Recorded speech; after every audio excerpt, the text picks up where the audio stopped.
Je m'appelle Ilyas Akbar Ali, je suis le président du groupe Cypromad et je suis le président du conseil d'administration de Redland, notre holding.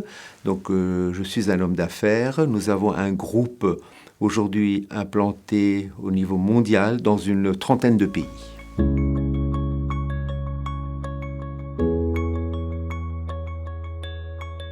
Dans mon enfance, j'ai toujours été imprégné par les affaires parce que mon père était un homme d'affaires et donc j'entendais toujours parler des affaires. Et d'ailleurs, pour une anecdote, j'ai fait ma première affaire quand j'avais l'âge de 9 ans. J'ai acheté un vélo de course que j'ai revendu. D'ailleurs, ça a beaucoup étonné mon père, cette opération que j'ai faite.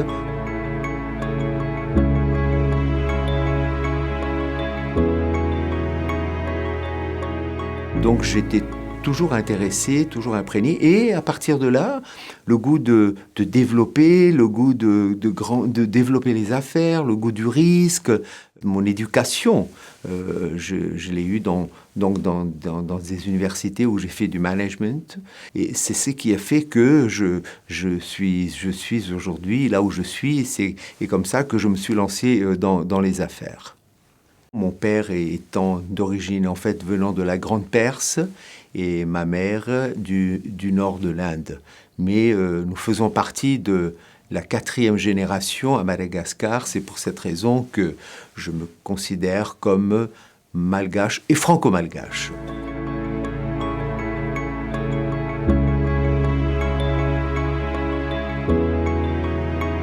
C'est vrai que ce mélange de culture, d'éducation vous facilite une ouverture dans le monde et vous facilite aussi de comprendre les cultures, les approches, mais comme je disais, effectivement, il y a la culture, il y a l'éducation en France qui m'a beaucoup aidé et je remercie toujours cette éducation en France.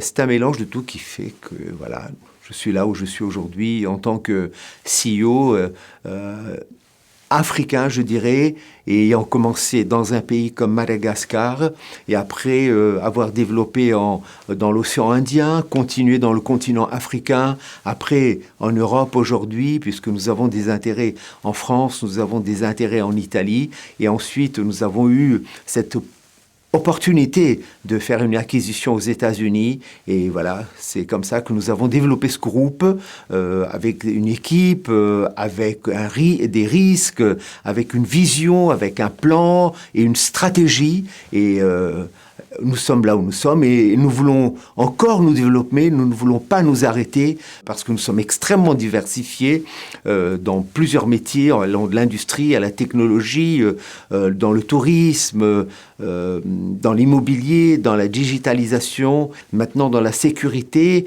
et même aussi nous avons maintenant des intérêts aussi dans la défense où nous voulons maintenant nous investir et nous y réfléchissons avec toutes nos équipes. Mais tout cela se fait, bien sûr, avec un plan, une vision, un développement, mais surtout une équipe qui croit, une équipe qui est fidèle et qui est loyale.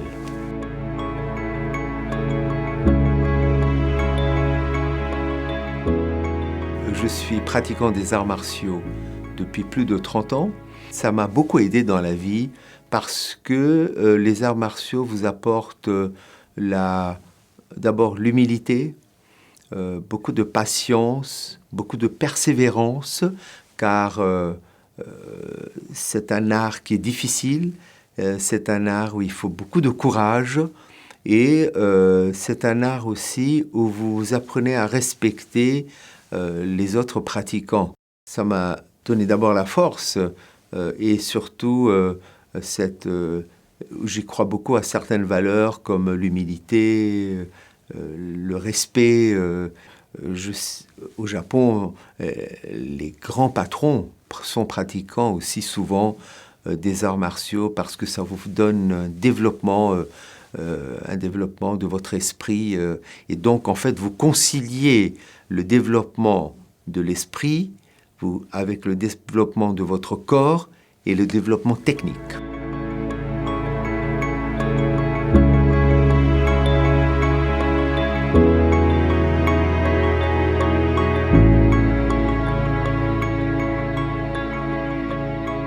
considérons que nous avons un énorme marché à partir de Madagascar, c'est le marché africain. Nous devons investir dans l'industrialisation et surtout penser à exporter sur le continent africain qui n'est fait que grandir, où il y a un marché énorme.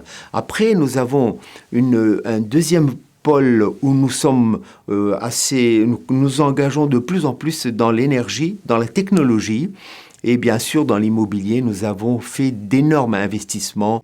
À partir de là, nous avons aussi notre plan et notre vision, c'est être partenaire de certaines grandes sociétés mondiales, internationales, comme nous sommes par exemple partenaires de Orange, nous sommes partenaires de la Brinks, et là nous sommes en train de nous préparer à mettre un pied dans la finance.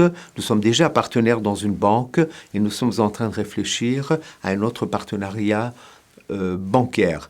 Sur le plan de la technologie, comme depuis l'acquisition de Thomson en 2018, nous avons donc mis un pied dans la digitalisation, c'est-à-dire la migration de la télévision analogue à la télévision digitale. Nous fournissons aussi des studios pour la télévision et aussi les décodeurs. Et depuis que nous avons racheté Getser, qui était le numéro 1 américain, nous sommes devenus fournisseurs des plus grandes sociétés de télévision américaines aujourd'hui, et en faisant la convergence entre Thomson et Getser, nous sommes aujourd'hui leader mondial. Logiquement, nous pensons que nous irons de plus en plus dans le développement de la partie sécurité et défense. C'est notre projet, notre plan du futur.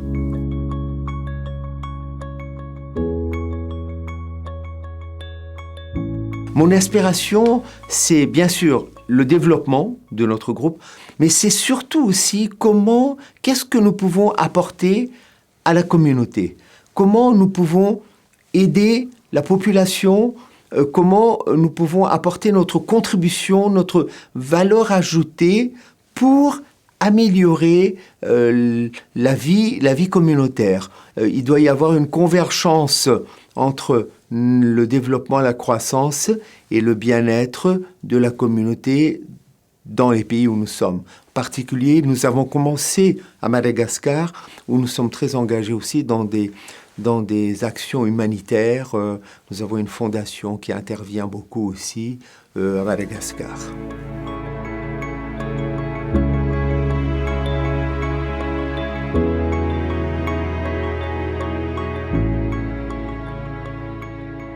Ce qui est important aujourd'hui, c'est la transmission. Et je l'ai appris dans les arts martiaux. Dans les arts martiaux, les grands maîtres font une transmission technique. C'est vrai, la réussite est très importante, le développement, la croissance, etc. Mais ce qui est important, c'est ce que nous laissons après. Et dans ce sens, quand je réfléchis, c'est la transmission. Comment nous pouvons transmettre à la prochaine génération certaines valeurs et comment transmettre à la nouvelle génération avec beaucoup d'humilité, je le dis, parce que je crois qu'il y a beaucoup à apprendre encore, le modèle de réussite. Et surtout dans la situation dans laquelle nous vivons aujourd'hui, les jeunes sont souvent découragés, perdent la motivation. Je prends dans le continent africain, ils sont des fois démotivés, des fois même à Madagascar, ils n'ont plus la voix, ils cherchent la voix, ils cherchent un modèle, et c'est là où c'est important. Nous sommes importants dans notre comportement, nous sommes importants dans notre façon d'agir dans le monde, et nous devons vraiment être un modèle pour qu'ils puissent réfléchir à partir de là sur leur avenir.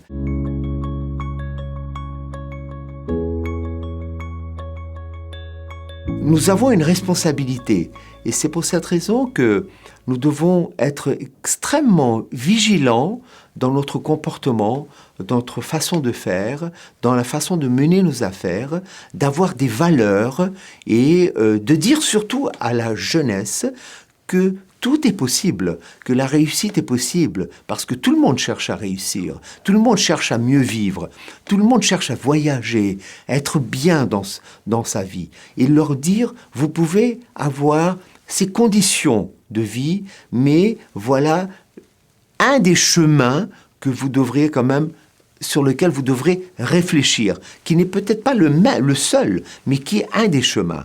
Voilà, c'est comme ça que je considère et je conçois ce développement.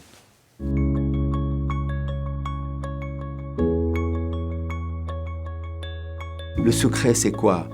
C'est être sérieux dans la vie, et être engagé, beaucoup travailler, avoir de la rigueur, et être courageux, la motivation. L'audace est importante, il faut être audacieux, il faut avoir le goût du risque.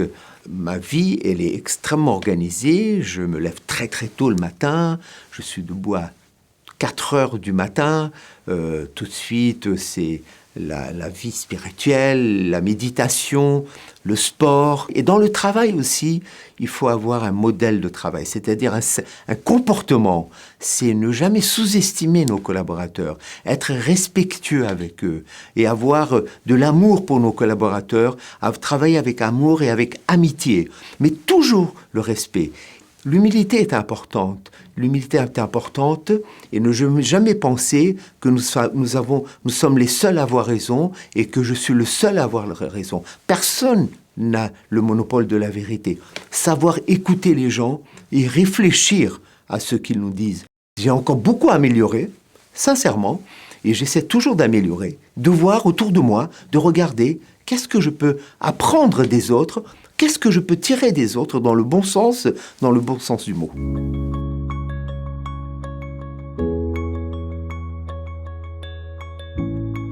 L'Afrique est un grand continent de jeunes qui est en train de grandir. La population va atteindre les 2 milliards.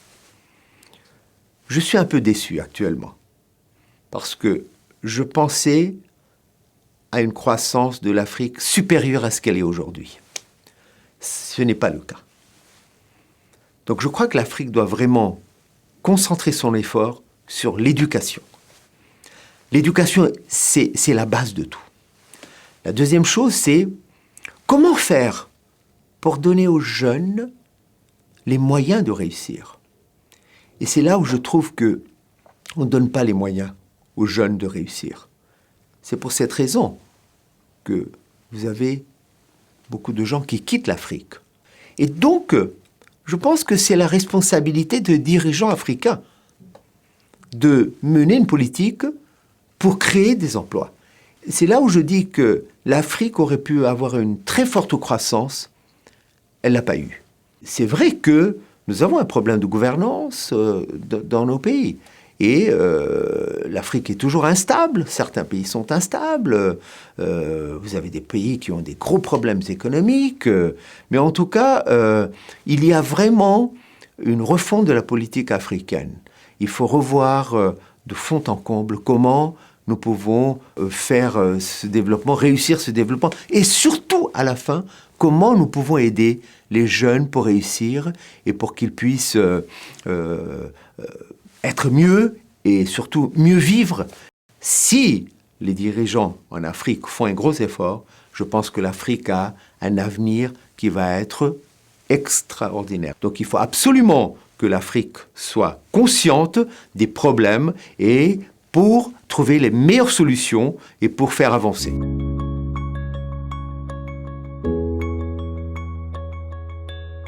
Il faut rêver dans la vie. Le rêve vous amène vers une énergie positive. Le rêve vous ouvre le futur. Et à partir de là, avec le rêve, vous arrivez à réaliser ce dont vous avez envie de réaliser, et toujours dans l'audace, dans le courage et dans le respect.